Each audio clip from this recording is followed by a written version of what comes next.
সততার পথে সত্যের খোঁজে। আপনারা দেখছেন বি নিউজ বাংলা নেটওয়ার্ক। প্রতি মুহূর্তে হিসাব নিকেশ চলছে। কত পার্সেন্ট ভোট পড়লো, পোলিং কতটা পড়লো, কার কতটা ফায়দা হলো এবং এই পোলিং এর মধ্যে তৃণমূলের ফেভারে পোলিং কতটা ছিল, বিরোধীদের যে পোলিং যাওয়ার কথাটা ছিল সেটা আদৌ গেল কিনা, সব নিয়ে চুলচেরা বিশ্লেষণ নিয়ে আপনাদের সামনে একটা রিপোর্ট তুলে ধরার চেষ্টা করছি। মাত্র যে প্রথম 5 দফার ভোট হয়েছে সেই 5 দফার ভোটে 25টা সিটের একটা ফলাফল পাওয়ার চেষ্টা করছিলাম। কি ঘটতে পারে, কত ভোট পড়েছে, এখনো পর্যন্ত আমরা দেখতে পাচ্ছি 80% ভোট পড়েছে।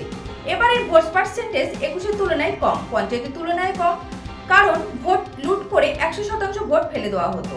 এবার সেটা করা হয়নি। যে ভোট লুট করে অন্যান্য রাজনৈতিক দলগুলো ফেলে দিত বা ছাপ্পা দিত এমন একটা অভিযোগ আছে, সে কারণে ভোট পড়তো সেটা অনেকটাই এবার কমেছে।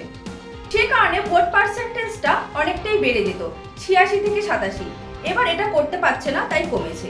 আমরা দেখতে পাচ্ছি তৃণমূল কংগ্রেসকে যারা ভোট দিতেন বা ভোট দিয়েছেন বা দেবেন এরকম লোকজনের ভোট দেওয়ার প্রবণতা অনেকটাই কমেছে। দেখা যাচ্ছে গোটা রাজ্য জুড়ে এখনো পর্যন্ত 25টা জায়গায় ভোট হয়েছে। আমরা দেখতে পাচ্ছি পঞ্চম দফায় যে 25টা সিটে ভোট হয়েছে তার মধ্যে তৃণমূলকে কেউ অপছন্দ করে, কেউ বিজেপিকেও অপছন্দ করে, তাই কেউ কেউ নোটাতে ভোট দিয়েছেন। এবারে সবটা ক্যালকুলেট করে এবার দেখতে পাচ্ছি কোচবিহার থেকে বিজেপি জিতছে, আলিপুরদুয়ার, জলপাইগুড়ি, রায়গঞ্জ, বালুরঘাট, দার্জিলিং, মালদা উত্তর, মালদা দক্ষিণ বিজেপি জিতছে।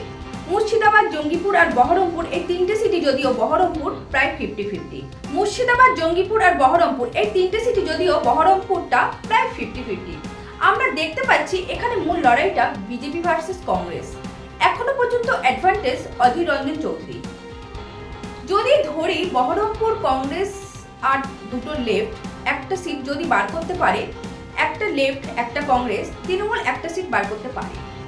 আর যদি বহরমপুর সিট হেরে যায় কংগ্রেস আর লেফট একটা হয়ে যাবে, বিজেপি একটা। বহরমপুর আর যেই জিতুক তৃণমূল জিতবে না। বর্ধমান, দুর্গাপুর, আসানসোল তৃণমূল হারবে। পঞ্চম দফা যেটা হয়ে গেল তা থেকে শ্রীরামপুর তৃণমূল জিততে পারে, আমরা যে খবর পাচ্ছি।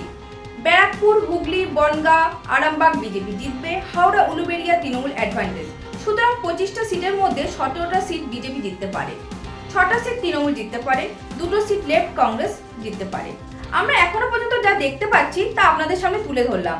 30-এ 30 হতে পারে বিজেপি, 10টা মতো তৃণমূল, 2টো লেফট কংগ্রেস হয়ে যেতে পারে। আগামী দিকে নজর রাখবো ঠিক লোকসভা নির্বাচনের ফলাফল কি হতে পারে তা আপনাদের সামনে তুলে ধরবো। খবরের আপডেট পেতে আমাদের সঙ্গে থাকুন, চ্যানেলটিকে সাবস্ক্রাইব করুন।